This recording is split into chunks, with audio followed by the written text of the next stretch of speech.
I just slow down the pace a little bit as I can. You know, a little bit. Sometimes I got a little anxious to like, you know, throw them shots. But you know, some guys can take it better than others. You know what I'm saying? That's just what it is. You know, my last few opponents, I put them down. They can take it well, and at the end of the day, it's all about winning. The win is what matters the most. That's it. And, of course, the performance. If I'm in there, I'm boxing, I'm looking good doing it, and I can't get touched, and I'm winning every single round, what is there to complain about? I put on a show. He touched the canvas. Some people go 12 rounds and don't even hit the canvas. So I'm giving you action, I'm giving you entertainment, I'm also giving you skills, and also for the people out there, you can learn strategically how to win a 12-round fight versus another dog.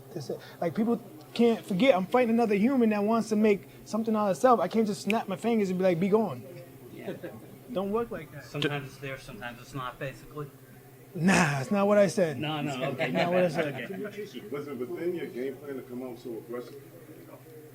I mean, I thought I came out as putting pressure, smart pressure moving forward, and, you know, and waiting for the eyes to work, the IQ to come fall in, and start making the correct moves. Usually I just come out and start, you know, maybe throw some punches, snapping punches, but this time I wanted to, like, do what I've been working on, and that's get close and get to the body early.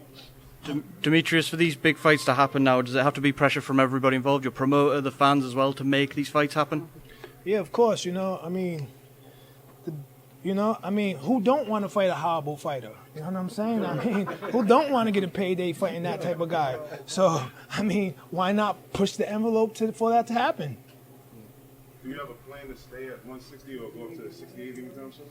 I mean, you know, whatever makes sense, whatever, like, is a good reason for me to go up there. I'm already having tough times getting guys in the ring, so it's like, what am I going up there for, and who am I going up there for, and what? You know, if I continue to make this weight, I'll continue to make it, and it comes down to, I give up my belt to do what? Sit around and wait for a mandatory that will never show? You know what I'm saying? That's politics is real out here. What do you think of Golovkin-Murata fight? Who do you think gonna win? You know, may the best man win. You know what I'm saying? Murata is tall, lanky, he knows how to fight. It's definitely going to be competition. Triple G, of course, knows how to, like, get in there, put well pressure, but he's getting older, and I'll fight either one of them guys. Eddie Hearn, just backstage there, was banging the drum for the Charlo fight. Is that the fight you would want above all others right now? Nah, I mean, listen, I'm able and willing to get in there with whoever, but the real story is we're on Matchroom, we're on the zone, and there's already been offers sent that way that hasn't came back, no counter offer, no nothing. I don't really know, you know, the full details, spare the labor pains, let me know when the babies do type shit. But, like, over here, we can just get straight to the point. Is it anybody that's like Billy Joe?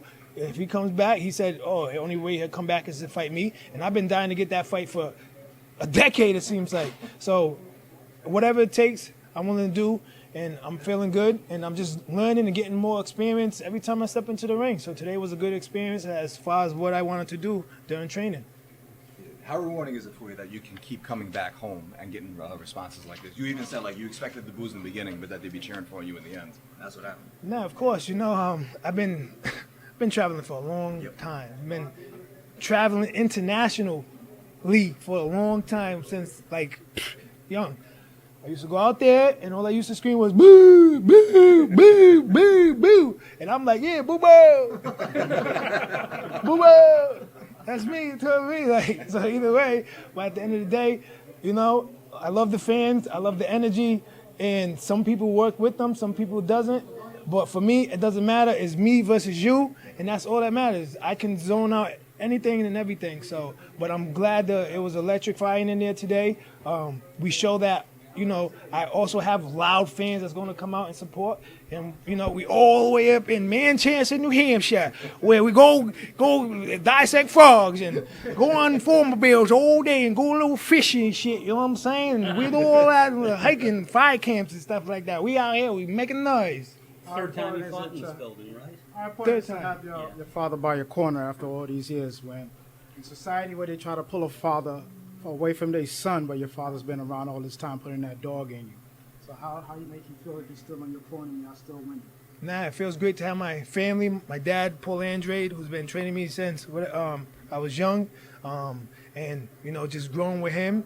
We have our ups and downs, but at the end of the day, what it really boils down to is that we're actually fighting together, even though sometimes we fight together. You know what I'm saying? So I can always look and depend and say, at least no matter what happens, win, lose, or draw, I got the people that I want around me. You had a brief conversation with Jason Quigley after the fight. What did you tell him? Did you give him any wisdom, any encouragement? Yeah, I mean, keep your head up. I mean, you asked to get in there with one of the best, and that's what happened. And all heart and courage and praise and blessings to you and your family. I hope he got enough, to put and go home to the bank, and and that's all I can. And at the end of the day, don't give up because of this situation. You can still go out there and still make something happen. And if you need any information, call me. Demetrius, what are your immediate plans after this? I think I'm get laid. I think I'm get laid, and I think I'm gonna get laid. Boo, could we get a message to the, obviously it was pretty much a 50-50 crowd out there, obviously like people would have expected, pretty much your hometown, but there was a huge Irish contingent. Could we get a message for the Irish fans that came out? Oh yeah, thank you for coming out and supporting, this fight card. We gave everybody experience today, and that's the type of experience I'm going to keep forth going on and show people this is a reason why to come out. Like I said earlier, I'm internationally known, and I'm a sex symbol internationally too. Did you feel like you had to be more ruthless with Jason than you I were think with you didn't hear me. You didn't hear me. You didn't hear me. You didn't hear what I said. James Bond ain't got shit on me. I'm 0014, baby. Come on. You guys good? We're good. I have a question. Us out in the crowd couldn't hear what you said to Chris Mannix. Here's the thing. I'm feeling that now it's these guys here. What does it take to say enough of the bullshit? What does it make for people? Yeah, I mean, at the end of the day, it's like this. It's like this. It's like this. When I know, I understand. Oh, don't ask Canelo these type of questions or you're going to be banned. Don't ask this or you're going to get banned. But it's like, yo, we need backlash. When Canelo sits there and says, I'm a horrible fighter, and everybody's like, and laugh it off and goes on the next, that doesn't help. It doesn't help, the strategy of seeing big fights. How did that help? You guys, some people scared us to be like, what do you mean? He's 30-0. WBO champion. You don't say it to him. You guys go back and be like, I was caught up in chat. But at the end of the day, we need that interaction by self. I get drilled with it all the time. Whoa. It's like, knock. Everybody's knocking around my door for knockouts. Well, knock on their door to, fight the elite guy. I was taking a crap, right? I was like, I gotta take a crap. I had my phone. And then I looked on IG and I see Canelo fighting some dude cruiser. I was like, that's crap. Now that's crap right there. That's some crap right there. And we allowing that. And it ain't the first time. Probably ain't gonna be the last time. I don't disrespect him as a fighter, what he's doing and what his goals are, but it's like, look at who he's doing it against. That's it. And we need to not so much praise, but also be like, yo, great job because you're doing something. I can appreciate your mindset, your goal to go do that, but you're doing it against him. And it'd be like, him. You a champion? Yeah, you were a champion. I'm gonna fight you. You know what I'm saying? I mean, he sees him. He's like, I don't know about that guy right there. He knows some moves right there. You know what I'm saying? No, wee. Will you chase Canelo up to light heavy or even cruiserweight? It's not about me chasing anybody. It's about me performing and do what I need to do to let people know that I'm one of the best. That's it. And if it happens, it happens. But I'm not. I is one to say, yo, we need to fight each other. So that is a demand. Right. If we don't, then everybody else, not me, is sitting there, like I said, with their Canelo poster over their bedroom before they go to bed. They're like, Canelo, please, pick me. Please, pray that you pick me. Like, yo, I understand, payday. But we're still going to get paid. We're still going to make millions of dollars fighting with me. A lot of them guys will get their most money fighting me. It ain't Canelo purse, but if you don't get that, the highest next person is just a horrible fighter.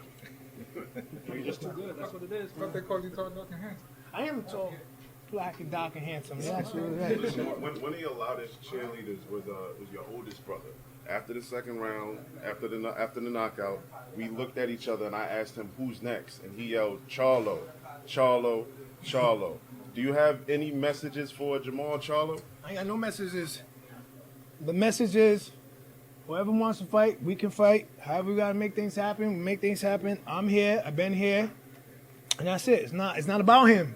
Again, it's about the whole picture. Everybody. It's about everybody. It's who's on the zone. It's who's with Matchroom first. There's a lot of big fights here, and then hopefully those big fights will happen, and I continue to keep on winning, and then we draw other networks in. You know, I mean, what more they want from me? How active do you think Eddie can keep you in 2022, regardless of opponent? I mean, you know, this is prize fighting. Yep. Prize fighting. No prize, yep. It's prize fighting. On a scale of 1 to 10, 1 being not happy at all, 10 being delighted, how do you feel with Eddie at the moment? I mean, listen, Eddie is doing a great job. He like bridged that gap between international and U.S. You know, me being able to fight guys from overseas and stop building the overseas name more, and the U.S. as well. But if I'm fighting international guys, we're bringing crowds like this, loud, roaring people that want to see great fights. I'm all for that. At the end of the day, he can't force two dogs to fight. You know what I'm saying? It takes two. You know, Eddie Hearn maybe and Zone Matchroom maybe need to come up with a campaign to figure out how to get these guys in. But they're doing the best they can. When I signed with them, I had 4 fights in a row. Corona came. I fought maybe twice. No, Miami and then Corona and then Williams. Like, they're keeping me active. You know what I'm saying? They're trying to get the best people that's out there. I'm fighting some tough motherfuckers. This is not easy. I mean, it may look easy sometimes, whatever, but these guys is tough. They're hungry.